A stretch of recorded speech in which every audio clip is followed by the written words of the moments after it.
Stage is locked in. The team selections: Arslanic, Mai Shiranui, Benimaru, and Clark. Awais Honey locking in a much more orthodox KOF15 team of Bonjane, Iori, and Cronin.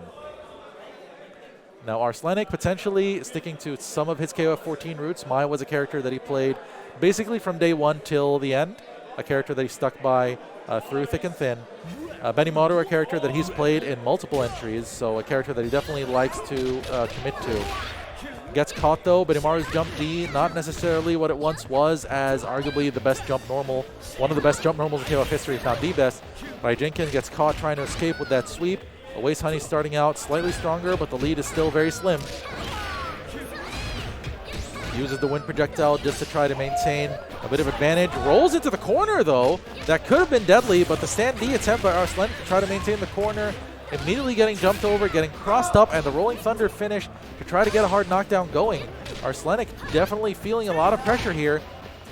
Successful defensive throw. Oh, tried to mix up into the EX Benimaru collider, but it didn't quite pan out. Still an opportunity for him. Got the opening he needed, comboing into EX Raijinken. A little too close there. His pressure just a little too loose. Not able to meaty properly to prevent the possibility of the defensive throw. Clark now coming in. Now this is a character I've honestly never seen Arslanic play in previous entries of the series, so this will be interesting. Opportunity for him here. EX command grab, gonna be able to Gatling attack here and he goes into the rolling throw, which that definitely costs him a lot of potential momentum here, but he's looking more to just get damage. Clark, not a high damage character, but definitely one that thrives on momentum and being able to control people's actions through more high risk means that he has, such as that wake up command grab, as Awais Honey was a little too close, making his projectile setup completely irrelevant. Iori now coming in, still very close opening here by both of these players. Immediately goes for the damage again. Arslanic has made it clear that he will not use the DDT to try to maintain advantage. The damage is what he really wants. Tries to go for some plus frame pressure, but what a hop over the sweep, and Awais Honey's gonna take this damage. Look at how much that hurt. Iori's damage heavily buffed with some recent changes, allowing him to combo into his fireworks supers much more than he was able to before. And again, the air-to-air game against Clark, that's just kind of what you have to deal with. He will use that 50 meter to land some damage, potentially to maintain advantage. Didn't do it that time, did Arslanic. Tried to catch with a sweep. Opportunity for him. Gets the jump in there successfully, and that will be potentially enough, just enough there. So Arslanic's policy of sticking to going for the damage over the advantage paying off so far because of how well his neutral has been played. Cronin now coming in. Now he definitely has the resources to make this comeback. It's on Arslanic to try to prevent it. Nice anti-air jab. Oh, there's the link. Very well done to push back into the corner. Now what is he going to do? This time decides to go to the DDT to try to maintain the advantage, and Awais Honey tried to move. Got caught there. What a gutsy run-up grab, and he's not going to be able to go into another follow-up. Whoa! He just knew? He just knew? Arslanic using the armored command grab, expecting a wake-up something or another from Awais Honey, and he was bang on the money. None of Cronin's wake-up options would have gotten him out of there, especially once he canceled into the super. No throw invincibility remaining as Clark just kept absorbing those shots right in his chest. So let's see if Awais has something else up his sleeves. Bonjane and Chizuru locked in, and Joe Higashi. Well now, that's a character that hasn't been seen much since the first iteration of the game, and I'm not entirely sure why. The character might have gotten some nerfs to the absolute extremes of his combo game, but it's still something that he has. He can definitely hurt you really, really hard. His hurricanes may not be as powerful as they were before, but they are still a decent tool to use. More than decent, actually. Something that he can definitely work his game plan around. So we're still going to see Benimaru and Bonjane to open up. Arslanic with Benny and Awais with Jene.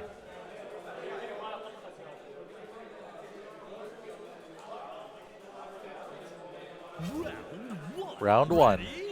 as Arslanic leads 1-0, trying to avenge his loss to Awais Honey and Takara Cup. Gets caught attempting the stand D again. That move has just not panned out well for him, despite its buffs and being able to go over lows again. Great air-to-air, catches the attempt at an escape there. A couple of throws, one of them being a command grab. What's the mix-up going to be? Ambiguous roll, but done a little bit early, so kind of showed his hand on where he was. Nice usage of the far D there to keep Awais from trying to jump. But again, the anti-air immediately anticipating that Arslanic would jump, and what a sense of advantage Awais Honey has cultivated here. What's the mix-up going to be? Punishes the roll.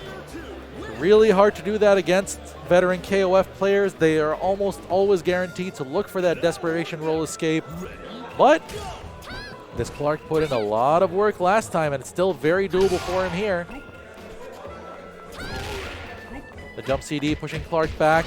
Awais Honey trying to keep the game simple. Sometimes against Clark, going for the air-to-air game and going for that contest can be a little too risky. Clark's air buttons have very good hitboxes. Sweep cancel to dash. That definitely doesn't offer advantage. Oh, he was just out of reach for the X command grab. Arslanic trying to make a lot of the similar calls to what he did last time, but it's not quite panning out. But here's the opportunity off that air-to-air jump D. Oh, there it is. There it is. But never mind. A close C not coming out, and he went for the armored grab afterwards, blocking low on the crack shoot attempt there by Awais Honey, and a huge advantage for Awais now with his Janet taking out 2 characters. Anchor Mai. Now this is something you haven't seen often in KOF15, but she definitely is a character that can lay the hurt on you if she gets an opportunity. Just like that. Just like that. A crouch C to interrupt Awais' attempt at pressure, his attempt to move forward rather, and manages to really capitalize off that, does Arslanic, but he still has a long way to go. Joe Higashi coming in now for Awais. Tried to go for the jump CD potentially, but he was a little bit too slow there as the EX Musasabi just completely snuffs it. Tries to maintain the pressure to Awais, then backs off. Oh, there's an opportunity. Oh no, he didn't hit with a close D when he had the chance. That would have forced the stand and allowed his combo to be much more consistent. There's the opportunity. He has all the meter he needs. Never mind, that's not quite going to be enough, but it's going to be close. And a slash kick to the face of all things. That was super risky, but he was anticipating one thing very smartly, that Arslanic is going to maintain a sense of mobility to try to get out, and slash kick is very fast and has a good hitbox. So that was smart by Awais Honey, and it looks like it's Arslanic now who's going to go back to the drawing board and look at his character selection. Because if there's one thing, potentially, is that Benimaru has not managed the Janae matchup as well as Arslanic might have wanted him to. So he keeps Mai. With that, well, that would be interesting. Isla, a character that has definitely been rising in a lot of people's estimations. A lot of people think that maybe she was already good, and a couple of fairly decent recent changes have helped push that even more. But primarily, she's got a lot of good basic tools as well as a lot of good unorthodox tools to work with. And it honestly was really about time that a Chilean character got introduced to KOF. Chile, a chance for me to kind of shout out just how many world champions in fighting games that country has produced over the years, between Super Smash Brothers, between Ultimate Marvel vs. Capcom 3, and of course, KOF 13. So when you talk about Chilean history in fighting games, it is very, very rich as far as the talent that is concerned, and Isla being there to represent is such a nice thing to see here in KOF. Game 3 between these two top talents. Arslanic has moved Clark to the front now. Now Clark in the front can be potentially dangerous, and he doesn't have to pay as much for his risks if he messes up a call, but on the other hand, he doesn't accrue meter as quickly, nor does he have it as much on reserve for his air-to-air conversions that he covets so much. Oh, he attempted a grab there somehow. Catches the landing with the sweep. Tries to go for a bit of plus frame pressure, but Awais Honey just gets right out of there. Such calm play. Reestablishes the distance. Catches him low. Rolling Thunder. Time for the mix-up. catches the escape attempt with a throw. Oh, didn't have the meter to convert there, and again, calling the grabs with absolute precision. Well, Arslanic has placed his bets on removing Benimaru and adding Isla, so we'll see how this pans out. Oh, there's the jump C to try to push Janae into the corner. Isla, she can definitely convert from ranges that most characters can't, but she needs to land the hits. The far C, a good button, but not the quickest, and definitely has a bit of a hurt box on it.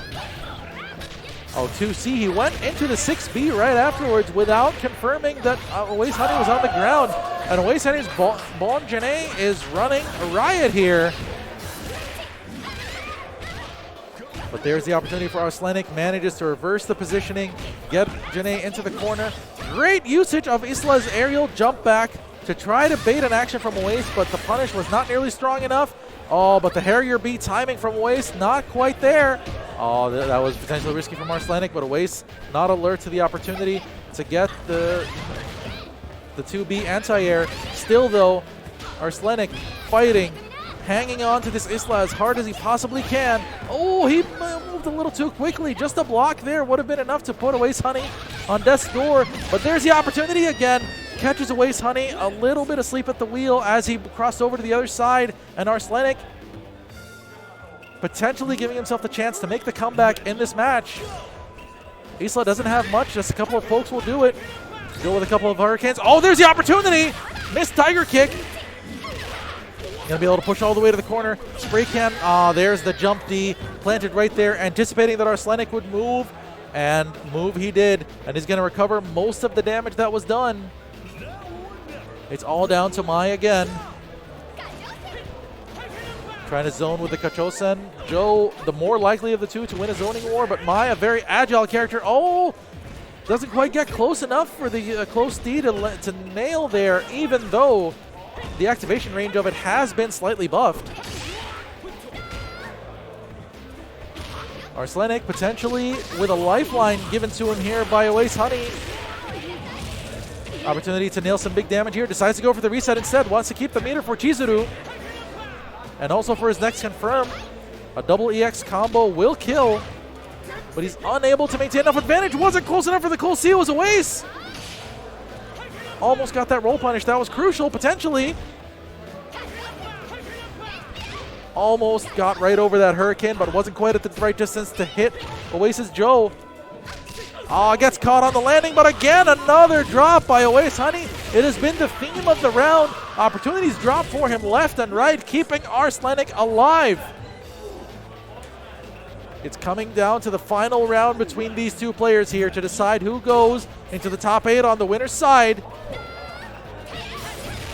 Gets caught by the 2C. There's the opportunity. If he spends 2 meters, that's going to do it. There it is. Awais Honey manages to defeat Arslanic yet again. After the last match that they had in Takara Cup, Awais Honey advances into the top 8 on the winner's side.